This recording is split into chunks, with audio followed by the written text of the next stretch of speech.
We're often appalled by how sly and dishonest many politicians are, but we shouldn't be. In moods like this, we need to remember and read the works of Niccolo Machiavelli, a late 15th century political advisor and political theorist who argued that we shouldn't think that politicians are immoral and simply bad for lying and dissembling and manoeuvring. A good politician, in Machiavelli's remarkable view, isn't one who is friendly and honest and kind. It's someone, however occasionally dark and underhand they might be, who knows how to defend, enrich, and bring honour to the state, which is also an extremely important goal. Being nice may well be a virtue in general, but what citizens most need from their rulers is effectiveness, which may well call upon some darker arts. Once we understand this basic requirement, we stand to be less disappointed and clearer about what we want from our politicians. Niccolo Machiavelli was born in Florence in 1469. His father was a lawyer, and so Machiavelli received an extensive formal education and got his first job as a secretary for the city of Florence. But soon after his appointment, Florence exploded politically and expelled the Medici family, who'd ruled it for 60 years, and suffered decades of political instability and turmoil. As a consequence, Machiavelli experienced a series of career reversals. Over just a few decades, he went from being an important diplomat to a semi-successful general to an enemy of the state, tortured and then exiled when the Medici returned to power. Although Machiavelli was rather a failed politician, he can be remembered as a truly great man because of two works he wrote, The Prince and The Discourses. In them, he attends to a central problem of politics then as now, that it's almost impossible to be both a good politician and a good person in the traditional Christian sense. Machiavelli proposed that the overwhelming responsibility of a good prince is to defend the state from external and internal threats to stable governance. This means he must know how to fight, but more importantly, he must know about reputation and the management of those around him. People should neither think he is soft and easy to disobey, nor should they find him so cruel that he disgusts his society. He should seem unapproachably strict, but reasonable. When Machiavelli turned to the question of whether it was better for a prince to be loved or feared, he wrote that while it would theoretically be wonderful for a leader to be both loved and obeyed, a prince should always err on the side of inspiring terror, for this is ultimately what keeps people in check. Machiavelli's Christian contemporaries had suggested that princes should be merciful, peaceful, generous, and tolerant. They thought that being a good politician was, in short, the same as being a good Christian. But Machiavelli argues differently.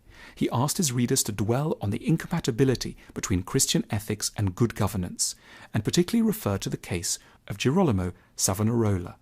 Savonarola was a Dominican friar, a fervent, idealistic Christian who'd briefly come to be the ruler of Florence in 1494. He'd come to power promising to build the city of God on earth in Florence. He'd preached against the excesses and tyranny of the Medici government, and even managed for a few months to lead Florence as a peaceful, democratic, and relatively honest state. However, Savonarola's success could not last, because, in Machiavelli's view, it was based on the weakness that always attends being good in the Christian sense. It was not long before his regime became a threat to the corrupt Pope Alexander, whose henchmen captured and tortured Savonarola, hung him in the centre of Florence, and burnt the body before the eyes of a now vengeful citizenry. This, in Machiavelli's eyes, is what tends to happen to the nice guys in politics.